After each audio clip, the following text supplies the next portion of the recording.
difference, one cup at a time. Tea time. So be sure to grab your tea, grab a seat, and tune in to Miss Liz. Tea time, making a difference, one cup at a time. Tea time, yeah. Tea time.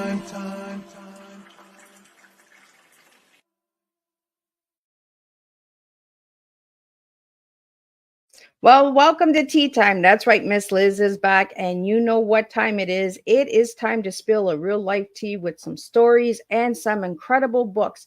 And today I have two guests in the house. So I have co-authors of The Reinvented Detective. If you haven't heard about the book, you want to really go and check that out. So we'll be talking about that today. It's a futuristic mystery crime. And when I did my homework, it was a CD that I found. So we're going to be talking about that on from Amazon and all of those incredible bookstores and all that. But before we get started, we're going to do disclaimer, bios, all that good stuff. And before we get even that started, we're going to get you over to Miss Liz's YouTube channel. We're going to get you to ring that little doorbell so you can be notified when all these incredible tea times go live. And you can watch them at home, in your car, at an event, whenever you feel like you just need a little picker-upper. Miss Liz has over 300 interviews that you can check out, all walks of life on there. So if one topic doesn't resonate, you can get on to the other one. So Miss Liz gives you all different types of teas that we can serve with different flavors and blends.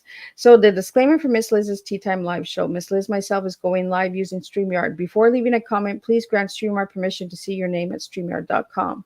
Please be advised that the content brought forward for any Tea Time show hosted by myself, Miss Liz, is always brought forward in good faith. However, may bring forward dialogues and opinions that are not representative of my platform. The facts and information are perceived to be accurate at the given time of airing. All Tea Time guests and audience participants are responsible for using their good judgment in taking any action that may relate to the discussion. The content brought forward may include discussions for some where they may be emotionally at risk. It's significant to know that this show is engaging in discussion forums only to offer and inspire awareness and connection and is not providing therapeutical advice. If you have any questions about the disclaimer or the panelist discussion, you may freely contact me, Miss Liz, through my email at bookingmissliz@gmail.com. Moving forward, should you choose to voluntarily participate in today's show in any aspect, I myself, Miss Liz, welcomes you. And should you find that the show is not made for you at this time, I respect those wishes and will see you at a later show at a later date and time. And again, all Tea Time shows are hosted on Thursdays, 3 and 7 p.m. Eastern Standard Time. If you see a Tea Time on a Monday, Tuesday, or Wednesday, it's a surprise, rescheduled, or a special tea time that has come to the table that Miss Liz feels that needs to be out there for all of you guys. So now a little bit about my guests. Well, as you can see, I have Kat Rambo and I have Jennifer Brozek. I hope I'm saying it right. So they're waiting in the back of the studio, and we're going to get them in here to spill a different type of tea with you today. So Kat's going to be spilling Trumpos. I'm not saying it right. I'm going to get her to say it. I just asked her how to say it. Excellence and adapting. And Jennifer is going to be sharing her tea, and it's technological, emotional, and ambitious. And we're going to spill it together. So a little bit about who Kat is. Kat is a prolific author and a Nebula Award winner with over 250 published work. Jennifer is an award-winning author, editor, and a media tie-in writer. And to get their full bios, you can check out Miss Liz's Facebook page and LinkedIn page, and you get your full bios there. So let me get Jennifer in here, and let me get Kat in here, and let's spill some tea all together. Welcome, ladies. Hello. Hello. So, ladies, I'm going to start with Jen since she's on the top. So, Jen, who were you as a little girl, and who are you now as a grown woman? As a little girl, and by the way, this for those of you watching, this is Lilu. She's my littlest diva, and she will show in and out. Who was I as a little girl? I was a military brat who traveled around the world with her family, who experienced a lot that it's only in retrospect that I can really appreciate. Who am I now? I am a woman living the exact life that I've always wanted to live. I am busy. I am. I'm enjoying the work that I do as an author, editor, and media tie-in writer, and I appreciate the fact that there are people out there who like my work. And Kat, same question for you. Who were you as a little girl, and who are you now as a grown woman? Oh, I was a little kid with Coke bottle glasses and a book in my hand all the time. I was a little bit like Harriet the Spy. I liked to watch, did not really participate. And nowadays, gosh, I actually recently it is like Jen. It's sort of hashtag best life. I moved to Indiana a couple of years ago to the area that I grew up in. Um, I run a writing school where last year we got to spend a month in Spain for that, and this year going to New Mexico. I have amazing friends. I just got back from Gen Con where I got to see Jen among with some other people, and yeah, I'm just really having a good time right now. Well, and that's what I like to hear from both of you ladies, right? That you guys are just in your comfort zones and you're enjoying life and you're happy with what you're doing.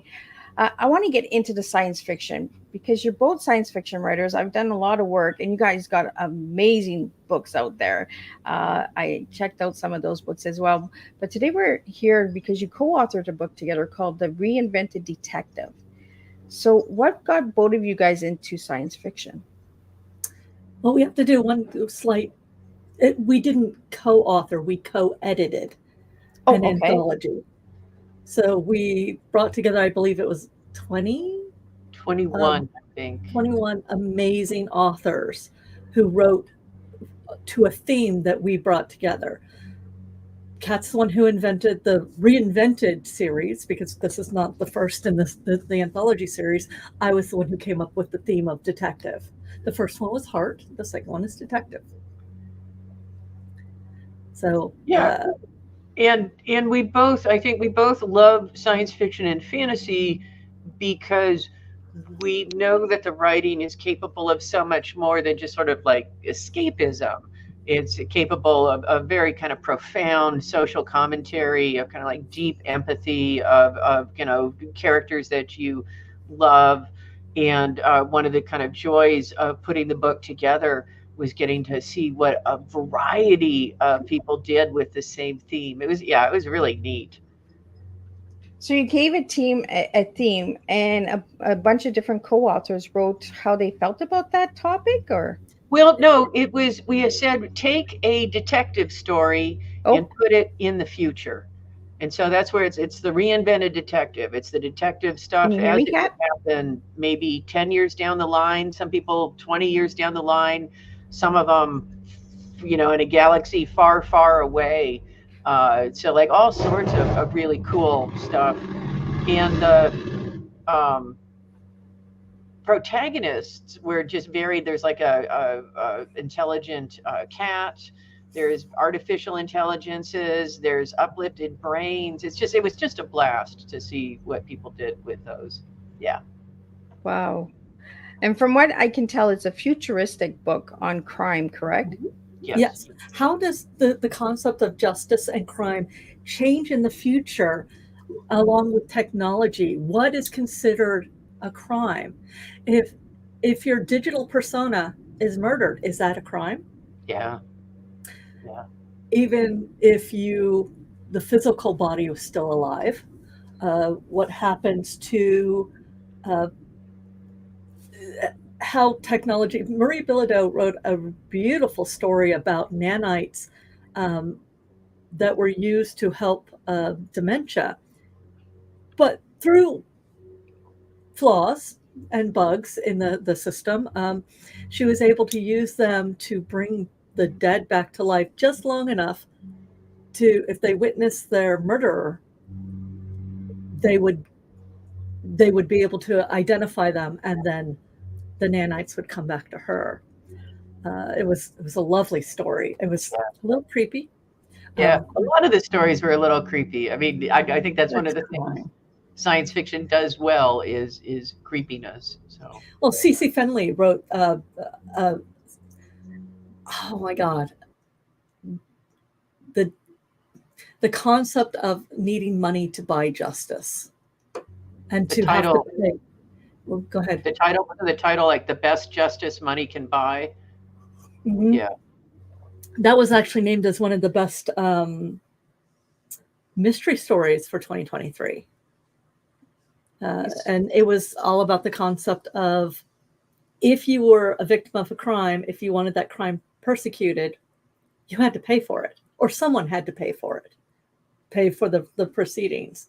And then how did a detective who literally got into the business because she wanted to help people use the system to pay for solving crimes that don't have basically a sponsor, is I guess the best way I can think of it.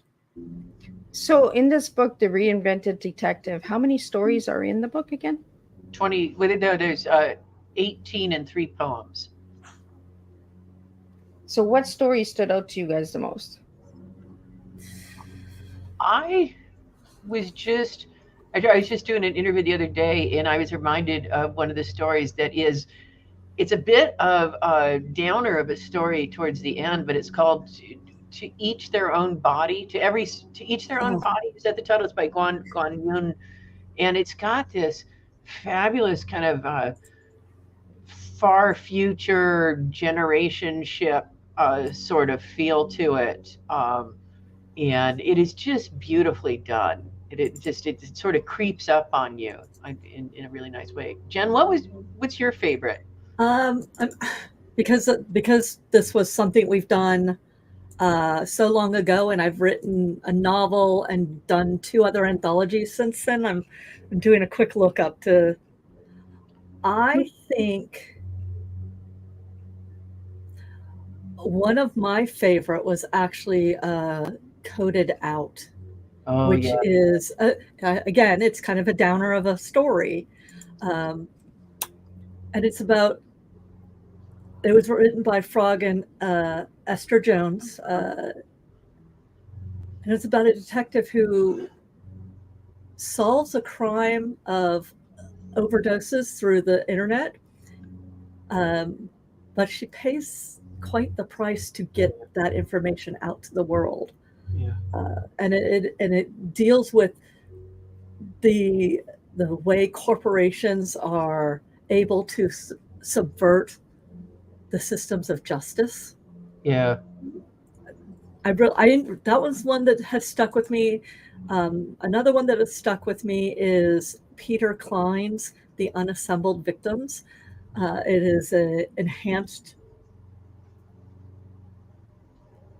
I don't know, android, cybernetic. Yeah. Android. There are a number of people of his species are being murdered, but because they're considered a lesser people, they're not actually really investigating it.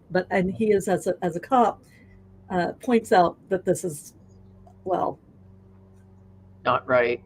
But it finds out it's actually the people being murdered are actually human, but being made to look to be the unassembled.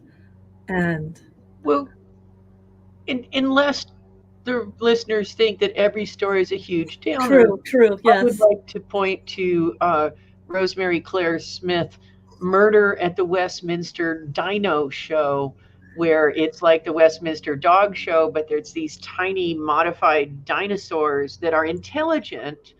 I mean, I want one of these dinosaurs so desperately, but the protagonist has this little tiny dinosaur named Timidity Rex, and she's a tiny Tyrannosaurus Rex, and she speaks in sign language, and it's just like, oh my God, I want the dinosaur. Yeah. Well, there's also Agents Provocure by Lazarus Black, and it's about AI getting achievements in life, basically, and those achievements can be helping your person, if they're an assistant, helping the person you're assisting get a new love life, or to get a crime fighting badge or Yeah. succeeding on all these achievements. You know, if when you play a video game, you're like achievement unlocked or It's challenge almost like accepted. it's almost like shopping on Timboo, right? Oh It yeah. is a little bit, They yeah. have, like feed the fish now and everything. Like yesterday, I had to feed my fish to get my free gift, and I was like, really? Like this is like a video game now. So they're not all downers, but I mean, it is a crime story, and some of them are very poignant, Yeah. and some of them are really thoughtful, and some are down. They are crime, and some are sarcastic, and then some are really just like Rosemary's Story. They're Yeah. really sweet. So you've got a little bit of everything in the Reinvented anthology series. Yeah. So And how she's long did doing this? she's Go ahead, doing Karen. more of the dinosaur stories. Like I know she did when I was with her at one point. She wrote another one called it's like Murder at the Castle something or other, and I think she's working on a third one. So I'm hoping for like a whole book of Timidity Rex stories. So how long did this book take to put together? Ooh. About 12 months. Yeah. I mean, because it was a semi-open call, which meant we went and talked to a number of authors and solicited stories from them, and then we had an open call. And then that meant we had to read through all the stories and then choose our favorite. And then it was like Thunderdome, 6 battle. stories go in, 3 go out. So, and then, of course, publishing in general, when you're doing, especially traditional publishing, takes a long time because there are a series of processes. And to get them into the bookstores, the bookstores need to have everything 4 to 6 months in advance. And, for authors and editors, we do the thing and then we move on. And by the time it comes out, you're like, oh, well, that was 2 books ago, or that was 4 stories and an anthology ago. Okay, let's go back. A lifetime ago. I'm a new person now. No, actually, I'm still much the same person as when we started editing this. But yeah. Yeah, because you guys have quite a few books out there. Because I did my research and I put 5 books for each of you guys, and I was just like, whoa, there's so many more, and I was like wow. So I'm just gonna put a couple of them out there that Kat has written and Jennifer has written. So if you want to check those out as well, for Kat, a rumor has it, You Sexy Thing, Devil's Gun, Altered America, and Near and Far. Were the ones that I put out because I just kind of like the names and they kind of just popped out to me. For Jennifer, she's got Shadow Run, the Mosaic Run, Battle Tech, Iron Dawn through Comedy Trilogy, Shadow Run, A Kiss to Form a Shadow Run novella, Battle Tech, the Nell Us Academy Incident, and Shadow Run Elfin Black. So there's a lot of cool ones. And what I really liked about, and I checked out the covers of all these books and I was just like, wow, right? They really take you on a journey, like each book. And you have so many out there. So what was like your most important, not important, but the book that stood out the most that you've written so far? Let's start with you, Kat, and then I'll go to Jennifer. Sure. For me, the book that really stood out was the first book in my space opera series, You Sexy Thing. And You Sexy Thing is the name of the intelligent spaceship that they steal that doesn't think it wants to be stolen. And that's, in fact, rumor has it, that's coming out next month, is the 3rd book in that series. Oh, wow. And Jennifer, which book stood out for you so far? So the book that turned my career up a notch was called Never Let Me Sleep. It's part of the Melissa Allen Never Let Me Sleep, Never Let Me Leave, Never Let Me Die trilogy. It's a sci-fi young adult thriller. And I had thought, what if Stephen King had written for teenagers back in the day? I want to read that book. So I wrote it. I wrote it in 13 days. And it was my first Bram Stoker nominated work. And it was the first thing that I very specifically just said, I'm going to write what I want to read. And ever since then, that is what I have been doing. I have been writing what I want to read. I have not been chasing markets. I have, even with the tie-in fiction, which basically means I write in somebody else's world, I still write what I want to read. The Shadowrun and BattleTech are gaming intellectual properties, IPs. And Shadowrun is basically The Matrix meets Blade Runner meets Tolkien in the not too distant future. And so it's high tech, high magic, corporate dystopian. It is a really nice mashup of like cyberpunk with magic, and I love writing in that. And BattleTech is big stompy mechs in space, basically. And I grew up military, so I brought in a lot of the military factions. But in each one of those, I took the lesson I learned from Never Let Me Sleep, and I just started writing what I wanted to read. I think that's important as a writer, right? Would we read it? Would we, pick up the book? I'm just about to start the third in my Shadowrun Color series, Imri Gray. So on the way to Gen Con, I listened to Makeda Red, and I was like, this is actually really good. Most authors were like, oh, this is terrible what I've written, but I really enjoyed listening to that. So that made me happy. Well, I think that's one of the things that I try to emphasize to my students and people who want to write, is that write the kind of book you want to write the kind of book that brings you joy, that you experience kind of flow when you're writing and you're just like, oh, I love this book. Because if you're writing because you're like, oh, I think the market's going to be really hot for were-platypus novels next year, right? And so you're going to write this were-platypus novel, but you don't really give a hoot about platypuses or platypi or whatever. And that just comes through. And if you love what you're writing, then the reader will perceive that, I think. Well, I think the reader sees that the effort was put into it, right? The passion and purpose was behind the story. Yeah, so if you're ever bored writing, right, the reader's going to be bored. So when you guys are building your characters, does it relate to your lifestyle in some way, your stories? Let's answering this delicately, since I kill a lot of people fictionally. I think we all put something of ourselves into our books, but we're all exploring different motivations, different thoughts. But I don't think I model a lot on my own life. I don't know. What about you, Kat? I think that there's, as one daydreams, one ends up creating a lot of stories. And so, like, perhaps you're like, oh, I had that encounter. What would happen if it went this way instead?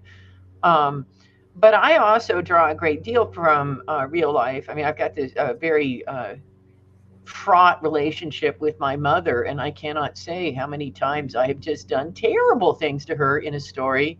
And I remember when I had Carpe Glitter, which is about a woman and her mother and her grandmother, won the Nebula, and my mother said, well, I want you to know, I know the mother in the book is not drawn on me. And I was like, okay, Ma, that was a great book, a great novella. I really liked it. Yeah. Has anybody in your family ever read your books and said, oh, is that about me? I haven't. Has you, Jen? Have you had anybody? The thing that I get in my books or writing is people, my family will see things that we used to say, like catch as catch can, or just right now I'm fulfilling Dear Pen Pal, Belgium 1980, which is a cozy middle grade ghost story told through physical letters. And I had my sister help me with it. And that one is actually built a lot on my actual life. So I guess I lied earlier. I didn't mean to. But it is literally based on my life in Belgium in 1980. what she remembered is things that I would say in various books, she would recognize from us growing up. So nothing is based on anyone in our lives, but mannerisms are. That's the best way of putting it. Mannerisms and catchphrases from the family. Well, the reason that I asked that question is because I know as myself as a writer, sometimes I can put those little tidbits in there, right? And try and see when they read the book if they caught it, but it's kind of like what you said, Jennifer. It's the mannerism, right? The pattern or the phrases that we might use, and then they can read it and say, "Oh, was that when I said that?" Da da da da da. You know, it brings that conversation as well. And it's okay, you know, Jen, that you came around and you're like, "Oh, maybe I am writing," you know, about me. Like, but what has it always been about the science fiction for the two of you? Because you write a lot of futuristic stuff. So are you guys big believers in the future with the androids and the GPT and all of that? Like, how do you guys look at that? Well, I look at it with a great deal of hope. In fact, I work with what we call hope punk, which is a kind of science fiction genre podcast called "If This Goes On, Don't Panic." And I feel as though science fiction and fantasy, those stories have the power to shape the future. And so if we're writing stories where people cooperate and where they don't spread hate, or where they kind of like they do good stuff, and we continue to kind of like have heroes who say, yeah, this is the stuff that human beings should be doing, then yeah, we shape the future. And we shape it for the better. It's if we let really sort of narcissistic or greedy or self-centered stories take the main stage, then I think that creates a worse future. So my moniker on here is a wordslinger and optimist, and I always joke that if you're going to be in the publishing business, you're a masochist or an optimist, and I have chosen joy. I do believe in the future, and if you look to the past, pretty much every generation before us has either thought they were going to be the last generation, or they have complained about the exact same things we are complaining about now. And I think eventually we will make it to the future. We will get off this planet. We will do these things because it's in our nature to do so. And honestly, I don't want to think about us not doing that. Yeah. I am 53 years old. Oh, another one of my cats has shown up. I am 53 years old, and both my parents died by 75. So my thought is, I have 20 to 30 years left. How do I want to spend those years? What do I want to think about? What do I want to put out into the world? Well, I want to think about that there is going to be a legacy in the future. And so that's what I write about. It may not be perfect. One of the family lines is, it's not ideal, but it's not terrible. Yeah. And so that will end up in my books. So yes. As it is now, AI is not actually AI. It's not actually intelligent. It is a regurgitation machine.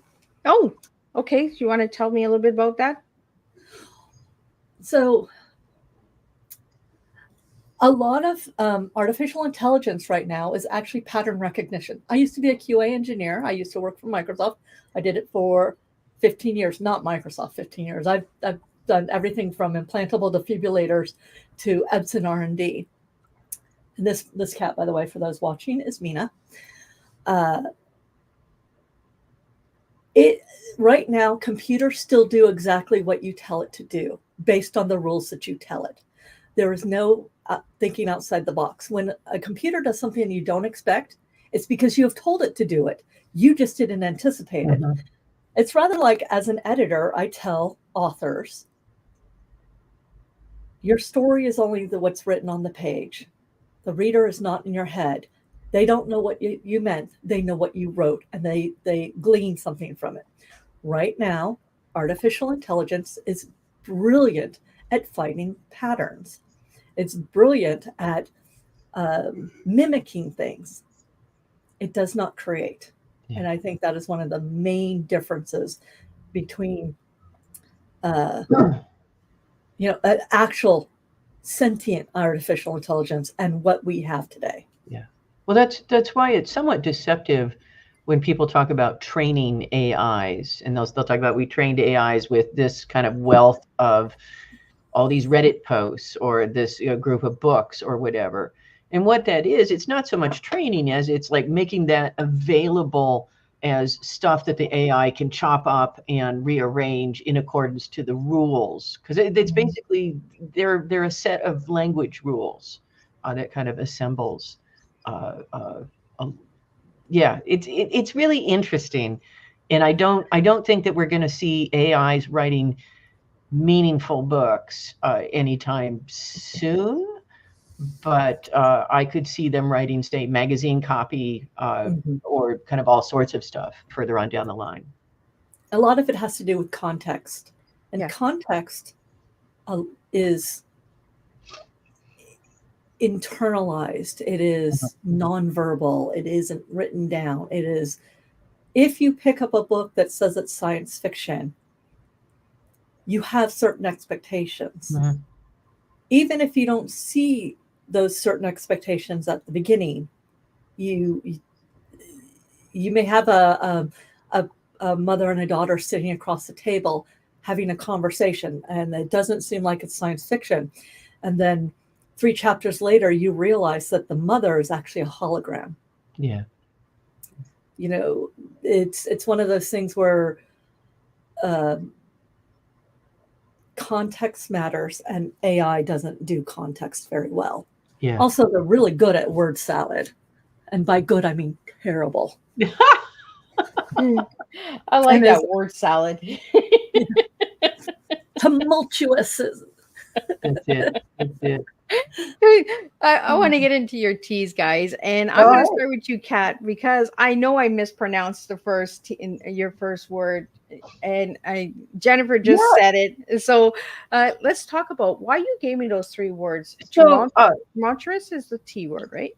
So tumultuous was the T word, and it was, I think partially because it came kind of at a time that I was sort of upending my life and rearranging things. In that post-pandemic, I got divorced very amicably and moved back here to Indiana, where I grew up, and just basically decided life is too short not to be doing the things that I enjoy, which so it all good tumult, but also still kind of tumultuous. And I forget what my E was. What was my E? Excellent. Oh, excellent. Well, we all pursue excellence. And I I think that is super important. And I you try for excellence. You may not always achieve it, but you try for it. And your A was adapting. Adapting. I think that is what I'm doing all the time, is adapting and learning and changing. And I think that is sort of crucial to aging gracefully, is being willing to adapt, as opposed to, I see a lot of my peers not adapting and being very unhappy with the world as a result. And that's too bad, I think. Well, do you think that the future is scaring the elderly? Oh, I think it's terrifying. And I think, I think one of the problems is that we have all this cool technology, but we don't think about how the aging interact with it. And so, like a friend of mine the other day, who's older than I am, was like, I went into the Apple store and I just cried at them until they fixed my phone. And I just, and she's like, I'm old. I don't know what to do with that stuff. And part of me doesn't have huge amounts of part of me is kind of like saying, well, let's not make young people think that all old people are helpless. But there is that just baffling moment where you're dealing with technology and it's clear that everybody else knows exactly what's going on, but it's like 3 identical boxes and everybody's going, pick the touch the moo moo one, and you're just like, I don't know which one's the moo moo one, right? And there's a great James Thurber story, which is a story like his great aunt and the milking machine. And there's just this moment where she sort of throws up her hand. She's trying to fix this milking machine. And she says, why doesn't somebody just take this away from me? And I've always thought it's kind of what like being old and dealing with technology is like. Just why doesn't somebody just fix it? I'm sorry, I've gone off in a rant. No, that's okay, because my listeners, they enjoy these kind of conversations, right? Because there's a lot. My listening target audience is the older generation, so yeah. They want to know about this technology stuff yeah. and futuristic stuff. And there are seniors that want to know more about the AI and the chat GPT and all of that stuff, right? So by having these conversations together, Kat and Jen, we can get that information out there to them, you know, and they can feel more at ease and say, you know what, okay, I'm not the only one that feels this way. I'm not the only one that gets overwhelmed with it. No. So and that's why I love having these open conversations, and I love spilling tea, because this is how we get into conversations, right? Is we give you words, and then the words take us down a journey and take us down a little rabbit hole, and then we see where that takes us, right? So Jennifer, I want to get into your tea, and I mispronounced your tea as well. So technological is technology, emotional and ambitious. So tell me why those three words. So technology, I existed before Google. Like, I am from the last generation that didn't have an internet and then did. So I'm one of the, I'm a feral Gen X, latchkey kid. I straddle the generations. I still remember the very, very, very first IM instant message I got. I was in college on a fax machine, and I had been working on an expert system. My part of it was one of those group projects, and I had the brain, and everybody had. I got this message from my professor that says, I see that you have worked 150 hours on this project, and your next person has worked for less than 70 hours on it. Can you tell me what's going on? And I was just like, what the hell is this? I had no idea. And then there was a long, long pause, and then I can't remember his name, but he said, this is Professor blah, blah, blah. And then I looked and I saw the cursor, and I typed back, and I was just like, we had a conversation. That was how many people can remember the very first instant message conversation they ever had in their entire life? It was weird. It is.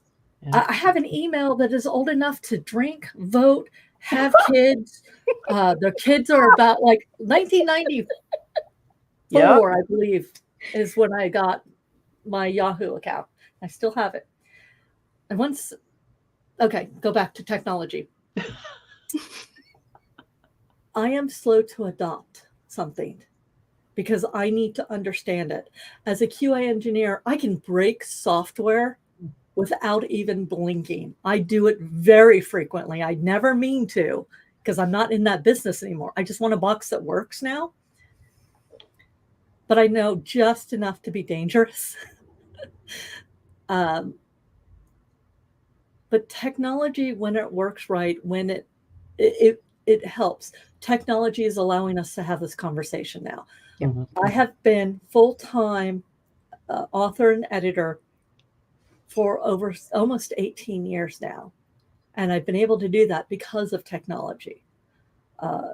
And technology is where we're going, and where we are, where we're going, where we will continue to go. And it will become more and more like magic. It's a black box that only certain people know how to work. And along with that, let's go to emotional. I will tell you, one of the few things that will make me lose my shit is when the computer won't do what I want it to do. I'm guilty of that too. And fortunately, my husband is very technologically advanced, and I can call him and have him fix it. But emotion actually is the touchstone of everything I do, especially in writing.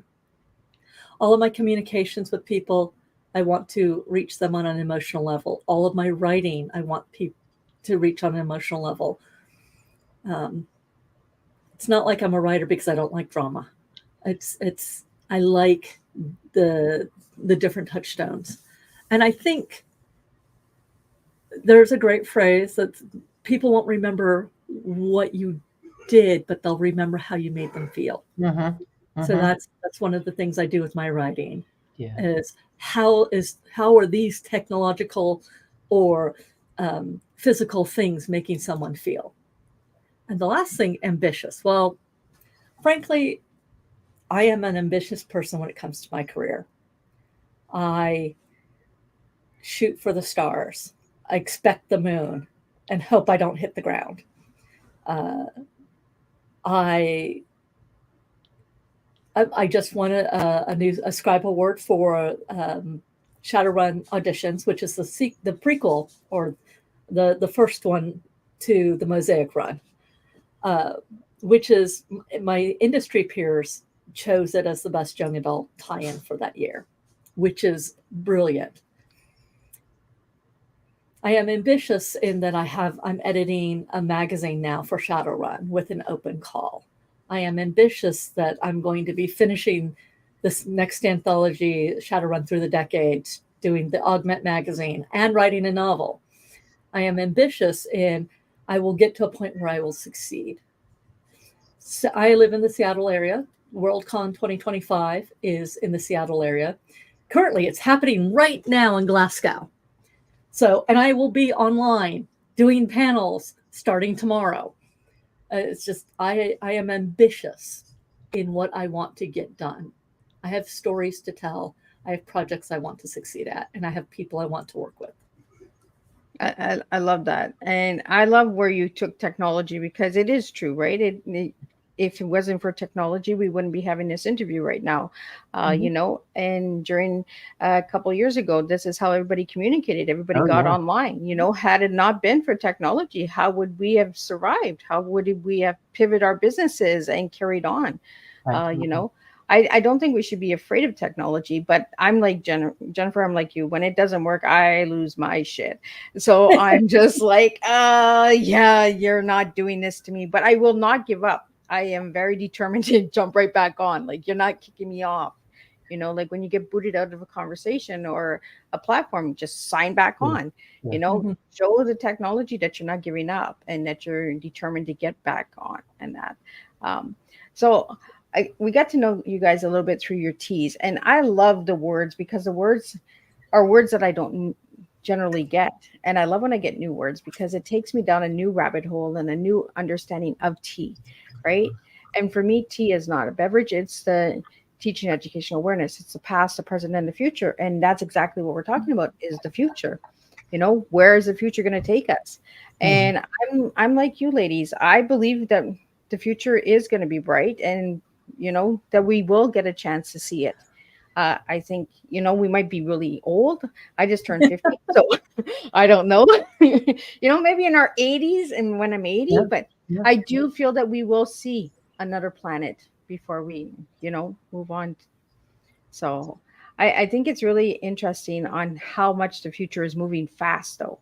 It could slow down a little, because, you know, when you mentioned your first text there, Jennifer, I was thinking of ICQ, you know, like when it used to go, and, you know, and the dial tone where you had to get off the phone to use the internet. So a lot of back then, we didn't use the internet as much as we do today, because we had to keep the phone lines empty as well, right? We had to still have those calls coming in. So it has really changed over the years. How do you see science fiction opening doors for the future? I'll let you start with that one, Kat, because I know that this one's yours. Well, I think that it, you know, one of the things about science fiction is, even though people are supposedly writing about the future, they're writing about the problems of our present day, just kind of under another backdrop. But I think that science fiction can actually kind of help make us feel more at ease with technology. I think is one of the important things that it can do. It can make a lot of stuff seem less scary, or at least more explainable. That's what my answer would be. Can you, Jennifer? Could you repeat the question? So I Honestly, you know what? I spaced out. I went to a different planet. I'm already traveling, ladies. it's like where do okay, I'm gonna ask my own question. You know, how does tech writing science fiction right now help the future? Well, it gives people ideas of where our current society can go. Technology has made the world smaller, but it has also inspired innovation, like cell phones, inspired by the Star Trek communicator. Yeah. The concept of holograms, of the holodeck. There's a new thing. Marquez Brown, he's a huge YouTuber who does a lot of technological stuff, was just working with something in Disney. The Disney innovation team is frankly amazing and terrifying. And they're starting to get the whole concept of holodecks, and they're getting moving tiles and such that I'm very interested in seeing where we're going. But at the same time, because technology allows us the world to get smaller, we're starting to see so much more, so many different other cultures, their problems, which aren't our problems, but are becoming our problems. We are learning about different societies based on the science fiction that they write. Wale Talabi, I'm now reading his short story collection, Convergence Problems. He is a Nigerian writer who I believe now lives in London. He's also currently at Glasgow. He's one of my favorite writers ever. I adore pretty much everything I read from him. And he has the Saudi verse. It's Sauti, Saudi verse. But it's a bunch of African authors writing about the future. And their stuff it's so different. What's important, where America is all about the individual, whereas the duties of the individual to society is so different in Africa and Japan. And you look at what's important to them, and you learn that through their stories. And the science fiction and fantasy stories I'm getting from Japan and Africa and Thailand, they're opening my eyes in a different way that I did not expect. And I'm hungry for more. So I think science fiction and technology will help bring us all closer together. Like families, we all fight, and there are some bad bits to it. But I think the good outweighs the bad. Well, and it always amazes me, like those countries, right? Japanese, Tokyo, and China, the technology advancements that they have, how more advanced they are than Canada and United States. It blows me away. Like some of the motels that they have, some of the stores they have, technology for movies, and like you said, the movies, the industry of the filmmaking. I always tell people, watch a Hollywood movie that it's giving you little snippets of what the future's coming. You know, like when they have robot show movies and that, like I, Robot, I think it was with Will Smith. Yeah. You know, and then we have the Elon Musk creating these robots and stuff, right? So we, you know, like where does he get it from? Was it from the movies? Did he know about it before the movies? Like it always interests me, right? I'm always, when I watch a science fiction movie, I'm always asking questions. I don't think anybody hears the movie. I think they just hear me. Like, what did they do? Why did they do that? I'm usually hushed when I'm watching a movie or a show because I speak a lot. I'm just like, what? Where's that taking us? Like, you know. So for you ladies, what is there a movie that stands out to you that helps you with your writing as well? I just I just watched. This is my favorite movie about writing, and I just made a friend watch it. I watch it, I think, every few years. It's called Stranger Than Fiction, and it's Will Ferrell finds out that he's a character in somebody else's book, and it is just a delightful, delightful book. I I think have been told I should watch funny. it. I have never yet watched that movie. They have like Dustin Hoffman is like this professor of narratology who like he's trying to find out what kind of narrative Will Ferrell is in, and he starts questioning him. It's oh yeah, no, well it's not that. It's just hysterical. But yeah, that movie is my favorite. Although if I wanted to think about comfort movies or the movies that I kind of go back to and kind of immerse myself in because I enjoy them, there's a movie called Enchanted April, which is a kind of like romantic comedy, and that is one of my go-tos. What about you, Jen? Well, inspiring my writing, I think The Matrix was one of those movies I saw in the theater, and I did not see the big twist coming. And I can remember literally gasping in the theater. I think one of my favorite movies about writers is Romancing the Stone. Oh yeah, because the opening sequence where her apartment's a mess, she doesn't know what's going on, she has no tissue, you get novel brain is what I call it. I think is incredibly realistic. But I think honestly, what inspires me more than movies, one, music does hugely inspires me, but having conversations with my peers, with other people who get it, who understand what it is to write, because it's a solitary activity for a very long time. You are in your head, and it has its own nuances and problems and such. And when you sit down with another writer and you say, here's a problem.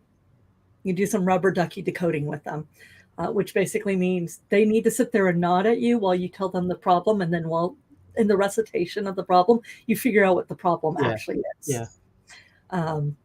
It's like a soundboard. But just being around writers, Gen Con was brilliant for this, was just, it fills the creative well.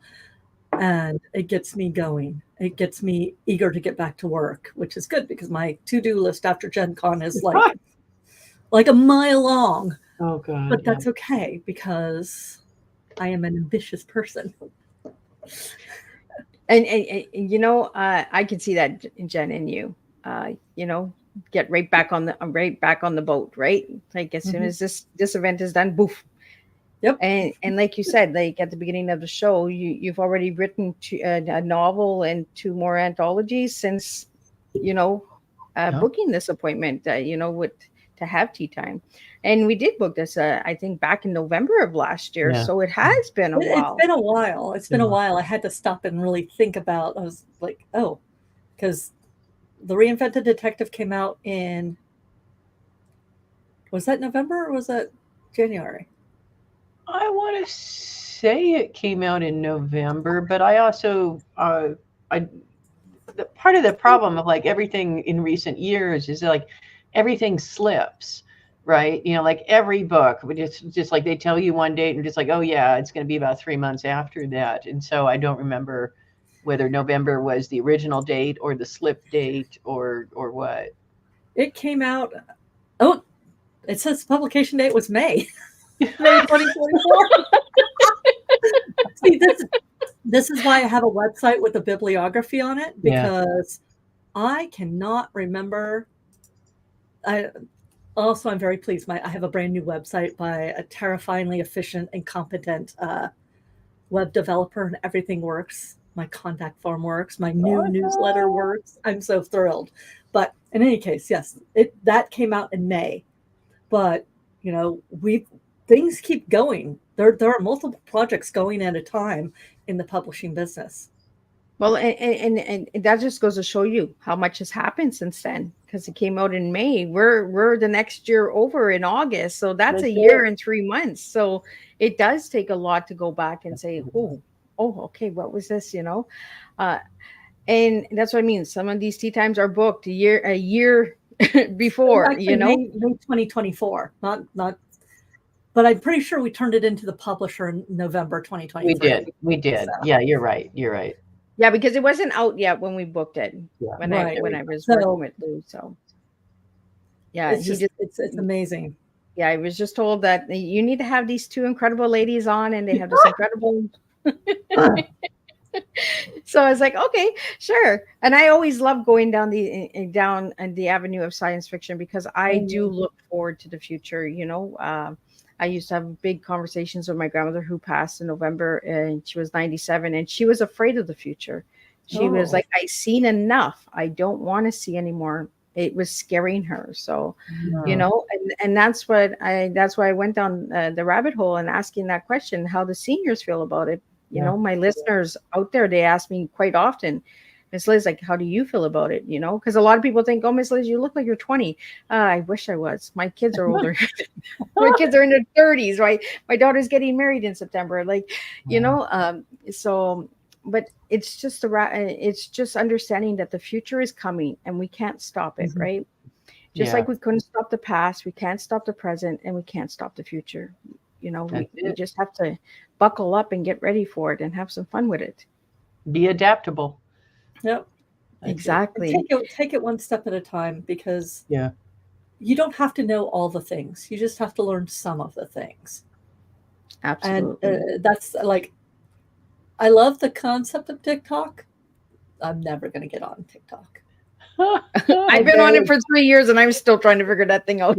Yeah. And there are new things and all the different ways of paying, Venmo, and there's a new one called Pays, and I was just like, there's so many out there. I like my PayPal. I know how to make it work. Yeah. So with technology, I am a slow adapter, but once I adapt to a thing, I am very loyal to that thing because I know how to use it without breaking it. Generally. Yeah. So, ladies, what's your final message for all the listeners today?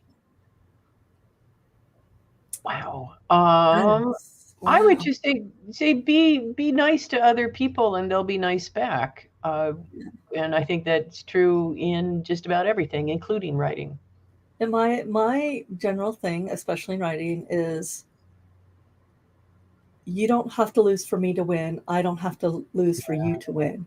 Yeah. Life is not a zero-sum game. Yeah. Share the love, and eventually, especially in the publishing business, we're going to all work together. So we want to succeed. In general, in life, treat people as you want to be treated, and be understanding. Well, thank you, Lily. It all comes down to being kind, right? And we're all going to work together one day, whether, through a book, through helping each other across the street, maybe one day, having a cup of tea together one day, having a conversation like this one day, just be kind. And, we don't need competition. We need connection. Yes. I think we really need to focus more on the connection, and the future is about connection. It's connecting the dots and seeing where it takes us into the different universe and different planets and all that. Because I'm curious about what kind of planet I'd like to go on. Yes. I'd like to travel the planets. We travel the countries. Why not travel the planets, right, ladies? That's it. I absolutely want to get into space someday. Yeah. Yeah, right? I'd like to go into Mars. I would like to see what they're doing up there. Oh, that'd be insanely cool. Awesome. So, Kat, if you'd like to leave your information, I'm going to put it up one last time for your website. If you'd just like to spell it out for the audio listener. It's Kat Rambo, CATRAMBO.com. And I am Kat Rambo on most social media, and where I spend way too much time. And Jen, do you want to just spell out your website? It's Jennifer Brozek, JenniferBrozek.com. I am Jennifer Brozek pretty much everywhere, though I'm not the only Jennifer Brozek. There are multiple. And the only other place, Instagram, is Jennifer_Brozek, and it's mostly cats. If you want cat pictures, that's where you want to go. That's it. Well, thank you, ladies. It was a beautiful time together, and it was a pleasure having you guys here. Miss Liz will be back at 7 p.m. Eastern Standard Time. And because we're talking about cats, we're going to be talking about paw prints because Kim Langling is coming in and sharing about her 2 new books. And one book just got released 2 days ago. So guess what? Miss Liz got first choice. Miss Liz got it out first time for everybody out there. So check out that tonight at 7 p.m. Eastern Standard Time. And if you'd like to know more about Miss Liz, check out my website at www.misslizsteatime.com, and you can see all the different work that I do besides the podcasting and how we connect the dots and bring humanity back together one cup of tea at a time by serving real life stories and words. And I'll see everybody this evening for another TEA, and we'll see where that takes us and what rabbit hole we go down tonight. Bye-bye.